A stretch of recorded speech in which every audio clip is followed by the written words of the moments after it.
அனைவருக்கும் வணக்கம். இன்னைக்கு நம்ம பார்க்க போற டாபிக் பார்த்தீங்கன்னா, சிபிஎஸ்இ 12th ஸ்டாண்டர்ட்ல வர மேக்ரோ எக்கனாமிக்ஸ். அதில aggregate demand, aggregate supply and related கான்செப்ட்ல ஒரு நியூமெரிக்கல் ப்ராப்ளம் வந்து பார்க்க போறோம். இங்க என்ன குடுத்துருக்காங்கன்னா, find change in savings when 2/3 of income is always spent on consumption expenditure and current income is 50% more than the initial income of 50,000 அப்படின்னு அவங்க கொடுத்துருக்காங்க. இப்போ இந்த ப்ராப்ளம்ல நம்ம என்ன கண்டுபிடிக்கணும்னா, சேஞ்ச் இன் சேவிங்ஸ்ன்னு கண்டுபிடிக்கிறோம். ஸோ சேஞ்ச் இன் சேவிங்ஸை வந்து நம்ம எப்படி மென்ஷன் பண்ணுவாங்க அப்படின்னு பார்த்தீங்கன்னா, அது வந்து டெல் எஸ் அப்படின்னு நம்ம வந்து மென்ஷன் பண்ணுவாங்க. இப்போ இந்த இடத்துல நம்ம என்ன ஃபார்முலா யூஸ் பண்ண போறோம்னா, MPS is equal to del S by del Y. இப்போ எம்பிஎஸ் அப்படின்னு சொன்னா marginal propensity to consume, del S அப்படின்றது சேஞ்ச் இன் சேவிங்ஸ், டெல் ஒய்ன்றது சேஞ்ச் இன் இன்கம். இப்போ இந்த ஃபார்முலா வந்து இதில் நம்ம என்ன பண்ணணும் அப்படின்னு பார்த்தீங்கன்னா, முதல்ல வந்து கண்டுபிடிக்க சொன்னது வந்து சேஞ்ச் இன் சேவிங்ஸ். இப்போ நம்ம சேஞ்ச் இன் இன்கம் கண்டுபிடிச்சிட்டு அதுக்கப்புறமா வந்து நம்ம எம்பிஎஸ் கண்டுபிடிக்கணும். கண்டுபிடிச்சிட்டு இந்த ஃபார்முலாவில் நம்ம சப்ஸ்டியூட் பண்ணணும். இப்போ நம்ம ஃபஸ்ட்டு வந்து டெல் ஒய் வந்து கண்டுபிடிக்கலாம். இந்த டெல் ஒய் எப்படி கண்டுபிடிக்கிறது அப்படின்னு பார்த்தீங்கன்னா, அவங்க கொடுத்துருக்காங்க இல்லைங்களா?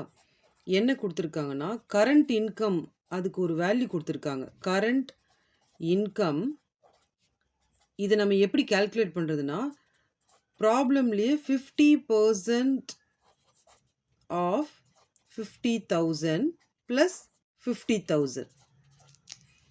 ப்ராப்ளமில் என்ன கொடுத்துருந்தாங்கன்னு பார்த்தீங்கன்னா, current income is 50% more than the initial income of 50,000 கொடுத்துருந்தாங்க. அப்போ நம்ம என்ன பண்ணணும்னா 50% அந்த இனிஷியல் இன்கம் கூட நம்ம கால்குலேட் பண்ணிக்கணும்.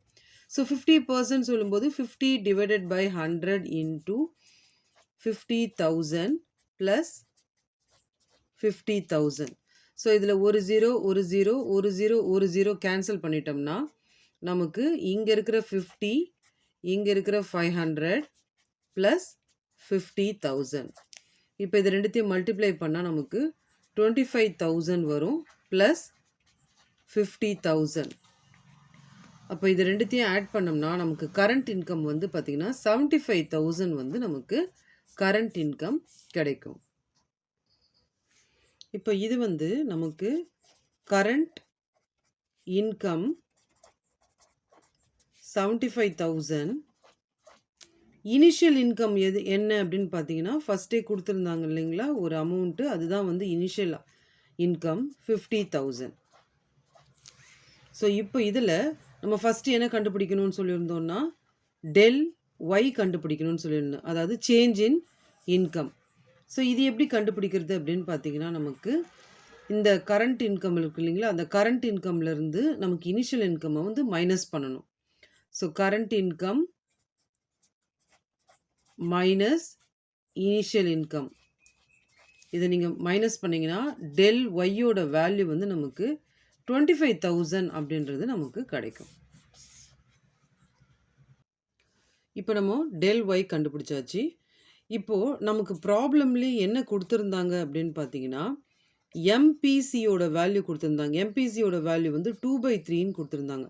ஸோ எம்பிசி அப்படின்றது வந்து பார்த்திங்கன்னா மார்ஜினல் ப்ராபன்சிட்டி டு கன்சியூம், இதுதான் வந்து வேல்யூ வந்து கொடுத்துருந்தாங்க.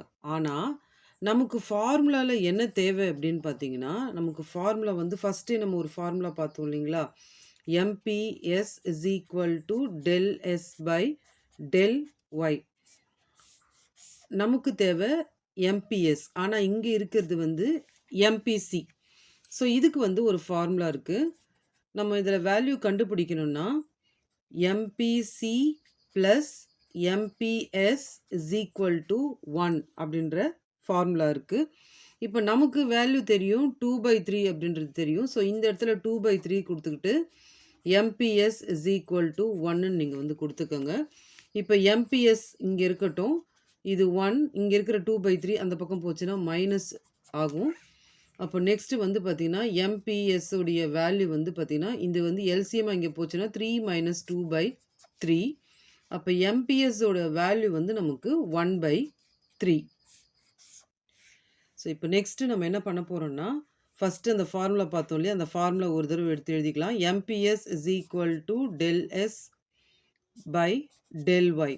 இப்போ நமக்கு என்னென்ன வேல்யூலாம் தெரிஞ்ச வேல்யூ நமக்குன்னு பார்த்தீங்கன்னா, எம்பிஎஸோட வேல்யூ தெரியும்.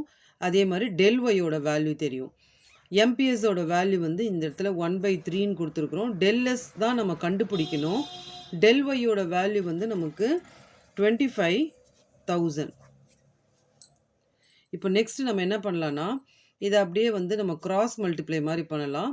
இங்க இருக்கிறது வந்து இங்க போகும். அப்போ 1 இன்டூ 25,000 வந்து நமக்கு 25,000 வரும்.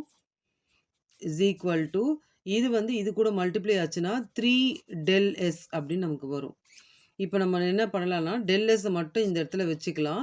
இங்க மல்டிப்ளைல இருக்கிற இந்த 3 வந்து இந்த பக்கம் போச்சுன்னா டிவைட் ஆகும். இந்த பக்கம் போச்சுன்னா நமக்கு டிவைட் ஆகும். ஸோ இத அப்படியே மாத்தி கூட நம்ம எடுத்து எழுதிக்கலாம். Del S is equal to 25,000 divided by 3. இப்போ இத டிவைடட் பை 3 பண்ணும்போது டெல் எஸ் ஓட வேல்யூ 8333.33 அப்படின்ற வேல்யூ வந்து நமக்கு கிடைக்கும். ஸோ இதுதான் வந்து நமக்கு சேஞ்ச் இன் சேவிங்ஸ் உடைய வேல்யூ. இதுதான் வந்து நம்மளுடைய ஃபைனல் ஆன்சர். இந்த வீடியோ உங்களுக்கு புரிஞ்சிருக்கும்னு நான் நம்புறேன். தேங்க்ஸ் ஃபார் வாட்சிங் திஸ் வீடியோ.